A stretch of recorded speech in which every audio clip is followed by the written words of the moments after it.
جگہ پر ہے، لیکن جہاں پر عقیدے کی بات آ جائے، جہاں پر توحید کی بات آ جائے، وہاں ہمیں بالکل سختی سے کام لینا ہے اور یہ کہہ دینا ہے کہ دیکھیے یہ آپ کا تہوار ہے، ہم مانتے ہیں کہ آپ منائیں، ہمارے دوست یار ہیں، لیکن ہمارے اسلام کے اندر یہ چیز منع ہے،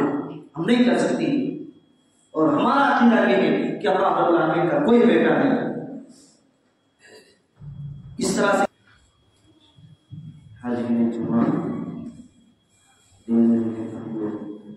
ماؤں تمام قسم کی تعریفات، توصیفات، بڑائی، بزرگی، کبریائی، حمد و ثنا،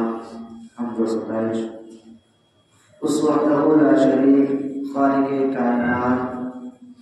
مالک ارض و سما کے لیے ہے، جس نے ہم اور آپ کو اس دنیا کے اندر پیدا کیا،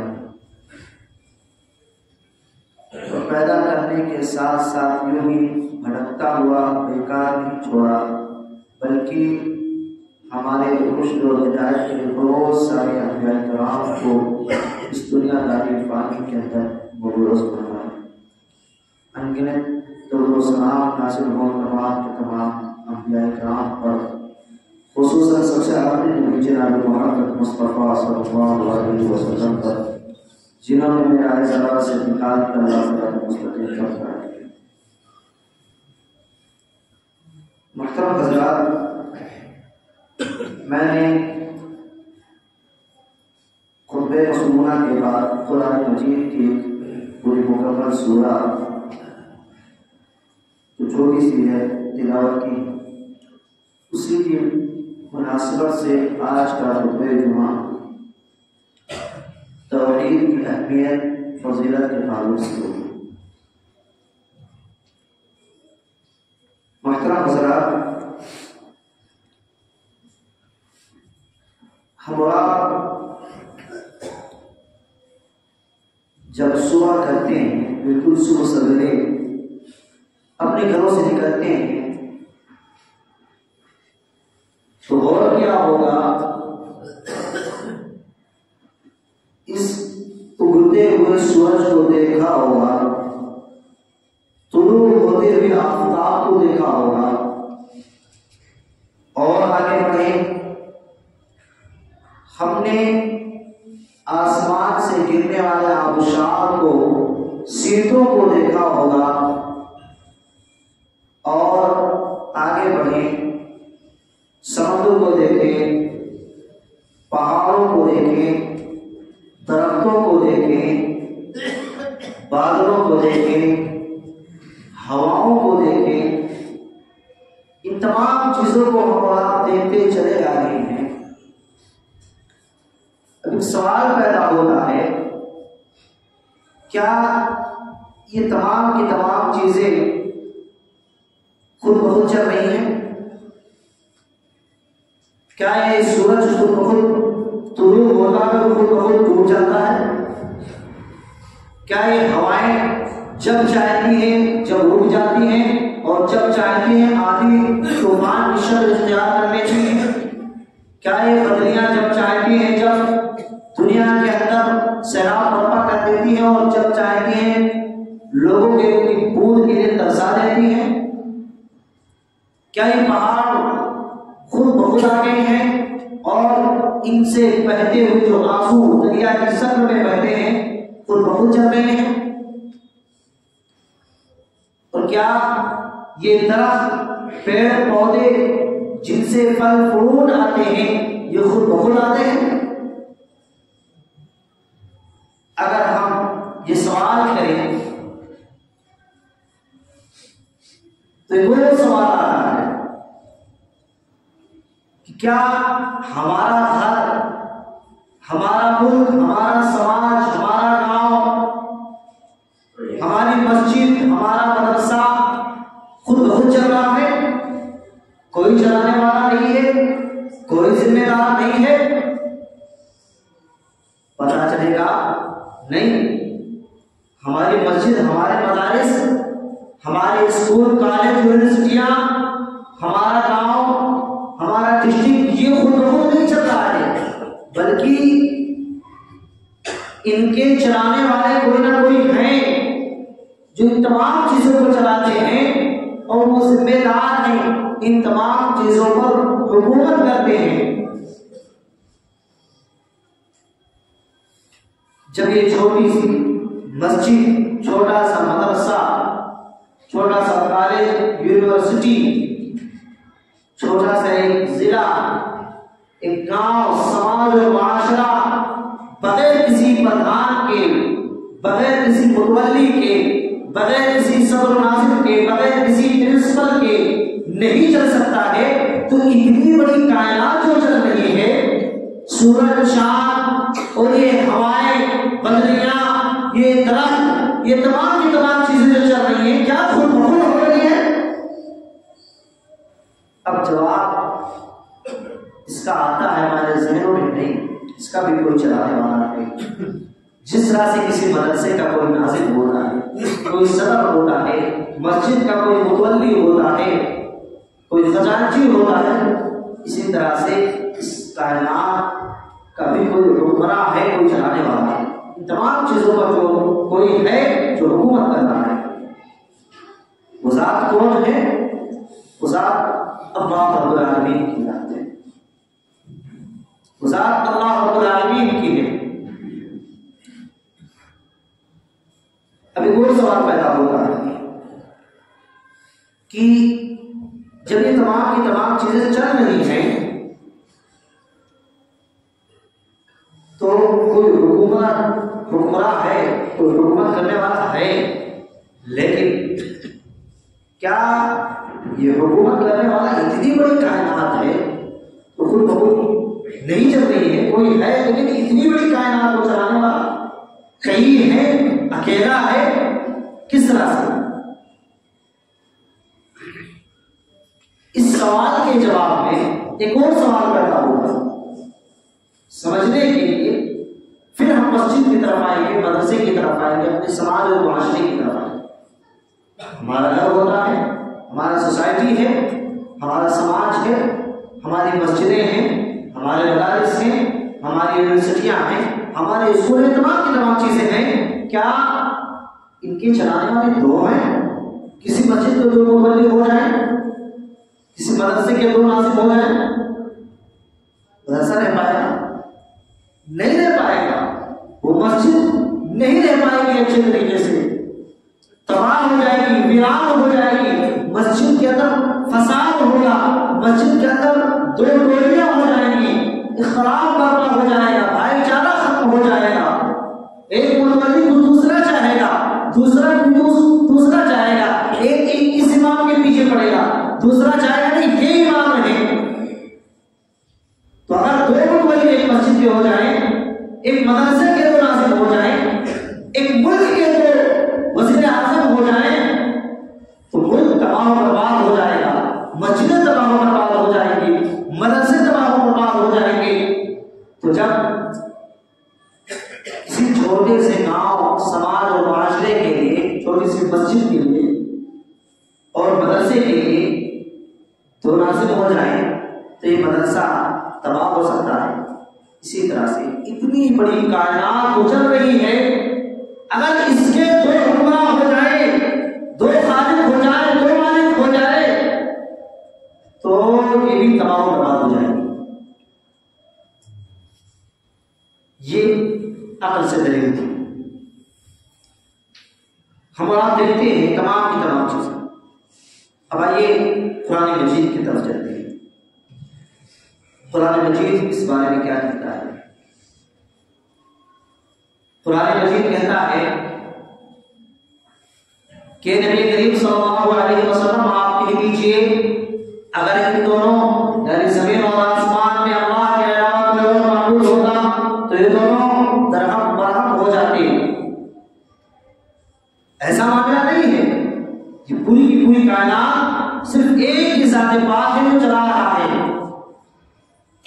ایک ذات پاک ہے، وہی اس کائنات کا کریٹر ہے، وہی اس کائنات کا رچنا کار ہے، وہی اس کائنات کا خالق ہے، مالک ہے، اور کوئی نہیں۔ وہی اکیلا ہے جو تمام چیزوں کو چلا رہا ہے۔ ارشاد باری تعالیٰ ہے قل فیہما آلہۃ الا اللہ لا فسدتا، اے نبی کریم صلی اللہ علیہ وسلم آپ کہہ دیجئے کہ اگر ان دونوں یعنی زمین اور آسمان میں اللہ کے علاوہ کوئی اور معبود ہوتا تو یہ دونوں یعنی زمین اور آسمان کا نام فرق ہو جاتے، صحیح سلامت نہیں رہتے۔ اس کائنات کو بنانے والا ایک ہے اور اس کائنات پر حکومت کرنے والا ایک ہے، اور وہی ہے جو ازل سے ابد تک رہے گا، ہمیشہ ہمیشہ رہنے والا ہے، وہی حکومت کرنے والا ہے، اور وہ ذات کون سی ذات ہے؟ وہ اللہ رب العالمین کی ذات ہے۔ اللہ رب العالمین کا ارشاد گرامی ہے قل هو اللہ احد اللہ الصمد لم یلد ولم یولد ولم یکن له کفوا احد۔ اے نبی کریم صلی اللہ علیہ وسلم آپ کہہ دیجئے اللہ ایک ہے، اللہ بے نیاز ہے، وہ کسی کا باپ نہیں اور نہ ہی کسی کا بیٹا ہے، اور اس کا کوئی ہمسر نہیں، کوئی برابر نہیں۔ اللہ رب العالمین اکیلا ہے، اس کا کوئی بیٹا بیٹی نہیں، وہ کسی کا باپ نہیں اور نہ ہی وہ کسی کا بیٹا بیٹی ہے۔ ابھی علماء دیکھیں 25 دسمبر کو تہوار منایا گیا کرسچنوں کی طرف سے، اس میں ہمارے مسلم نوجوان بھائی بھی بہت زیادہ شریک ہوتے ہیں۔ وہ نوجوان جو اپنے آپ کو سوشل میڈیا پر یہ کہنا چاہتے ہیں کہ دیکھو ہم بہت بڑے مسلمان نہیں ہیں، بہت بڑے ہم گروپ کلچر والے نہیں ہیں، دیکھو ہم اپنی عید بھی مناتے ہیں اور تمہاری عید میں بھی شامل ہو رہے ہیں، اور انہوں نے کیا کیا ہیپی کرسمس ڈے بولا اور پھر منایا بھی۔ بہت سارے ایسے دوست اور یار ہیں جنہوں نے اس کو منایا بھی ہے اور اسٹوریاں بھی لگائی ہیں۔ میرے بھائیوں بتاتا چلوں توحید کی بات چل رہی ہے، عقیدے کے تعلق سے بات چل رہی ہے، اور سورۃ الاخلاص کا ترجمہ کیا گیا۔ یہاں پر میں بتاتا چلوں کہ ہیپی کرسمس ڈے منایا کیوں جاتا ہے۔ یہ کرسچن جو ہے یہ کہتے ہیں نعوذ باللہ اللہ رب العالمین کا بیٹا عیسیٰ علیہ السلام ہے اور ان کی پیدائش 25 دسمبر کو ہوئی تھی۔ یہ کہتے ہیں 25 دسمبر کو عیسیٰ علیہ السلام کی پیدائش ہوئی تھی، اور ان کا یہ عقیدہ ہے کہ یہ اللہ رب العالمین کے بیٹے ہیں، یہ عقیدہ ہے، جبکہ اللہ رب العالمین کا ارشاد بارے تعالیٰ ہے لم یلد ولم یولد، نہ وہ کسی کا بیٹا ہے اور نہ ہی وہ کسی کا باپ ہے۔ یہ قرآن مجید کہہ رہا ہے۔ اب جو لوگ ہیپی کرسمس ڈے بولتے ہیں اور جو لوگ کہتے ہیں ہم کٹر والے مسلمان نہیں ہیں بلکہ ہم تو سیکولر والے ہیں، ہم تمہاری خوشیوں میں بھی جاتے ہیں، معاف کیجیے گا یاری دوستی اپنی جگہ پر ہے، لیکن جہاں پر عقیدے کی بات آ جائے، جہاں پر توحید کی بات آ جائے، وہاں ہمیں بالکل سختی سے کام لینا ہے اور یہ کہہ دینا ہے کہ دیکھیے یہ آج کا تہوار ہے، ہم مانتے ہیں کہ آپ منائیں، ہمارے دوست یار ہیں، لیکن ہمارے اسلام کے اندر یہ چیز منع ہے، ہم نہیں کر سکتی، اور ہمارا عقیدہ یہ ہے کہ اللہ رب العالمین کا کوئی بیٹا نہیں۔ اس طرح سے کہہ کر کے آگے کر جانا چاہیے۔ بہرحال تو یہ آیت کریمہ اور یہ سورہ بتا رہی ہے کہ اللہ رب العالمین اکیلا ہے جو اس کائنات کو چلانے والا ہے، اس کائنات کا حکمراں ہے، وہی خالق ہے، مالک ہے، رازق ہے، کریٹر ہے، پالنہار ہے، وہی رچنا کار ہے اس کائنات کا۔ جب وہی ہمارا خالق ہے، وہی ہمارا مالک ہے، تو ہمیں چاہیے کہ ہم تمام اسی کی عبادت کریں۔ اور ہمارا مالک وہی، ہمارا خالق وہی، اس کائنات کا حکمراں وہی، تمام چیزوں پر حکومت کرنے والا وہی ہے، تمام چیزوں کا معبود وہی ہے۔ تو جتنی بھی عبادات ہونی چاہیے ہمارے، اسے ایک معبود کے لیے ہونی چاہیے اور کسی کے لیے نہیں ہونی چاہیے۔ اس بات کو قرآن کریم نے بڑی ہی واضح انداز میں اور مختلف جگہوں پر فرمایا ہے۔ اللہ رب العالمین کے ارشاد گرامی ہے اعبدوا اللہ ما لکم من الہ غیرہ، لوگوں ایک اللہ رب العالمین کی عبادت کرو، اس کے علاوہ تمہارا کوئی معبود نہیں۔ اور نہیں فرمایا هل من خالق غیر اللہ یرزقکم من السماء والارض، کیا اللہ رب العالمین کے علاوہ کوئی اور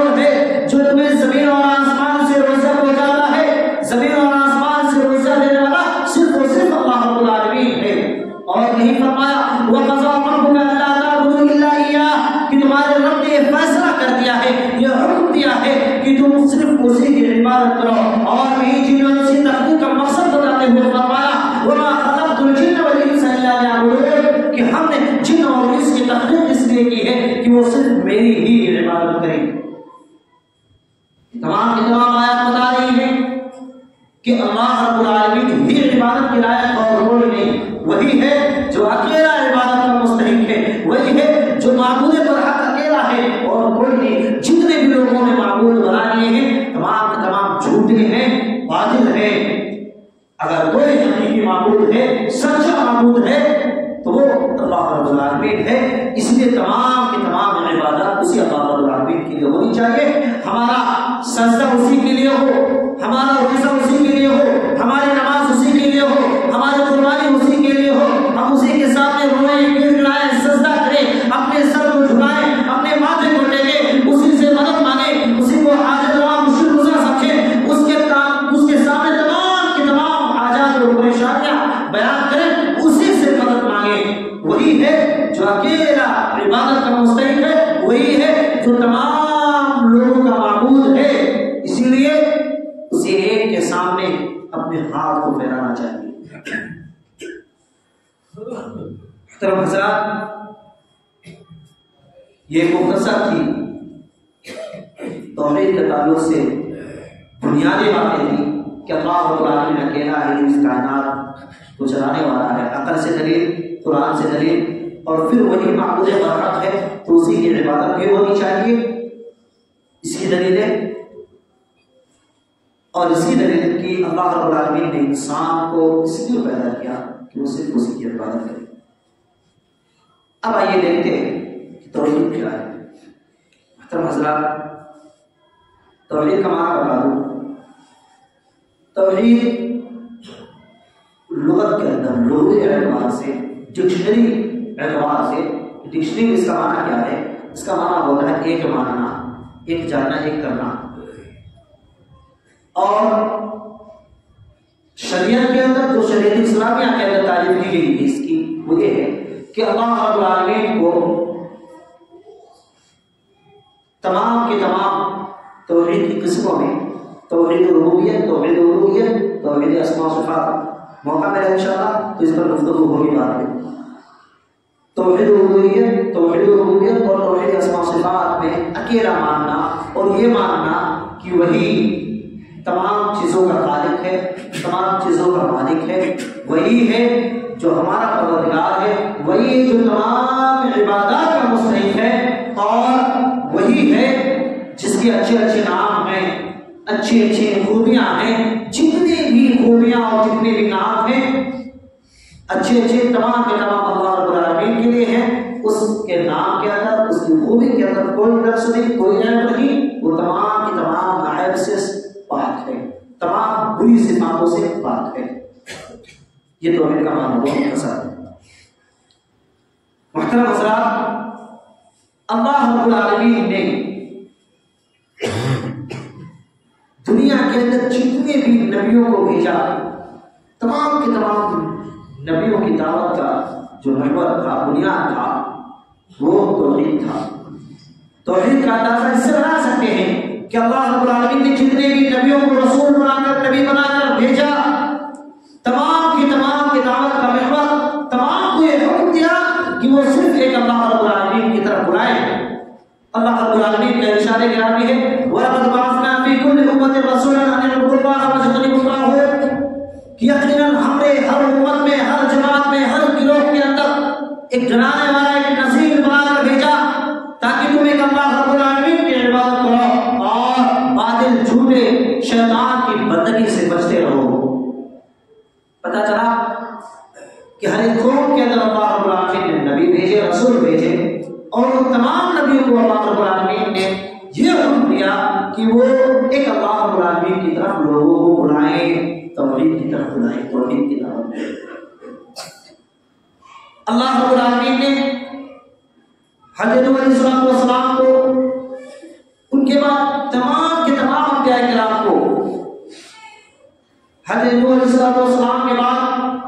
اللہ رب العالمین نے صالح کو، ہود کو، اللہ رب العالمین نے شعیب علیہ السلام کو، موسیٰ کو، عیسیٰ کو، یہاں تک کہ سب سے اخیر میں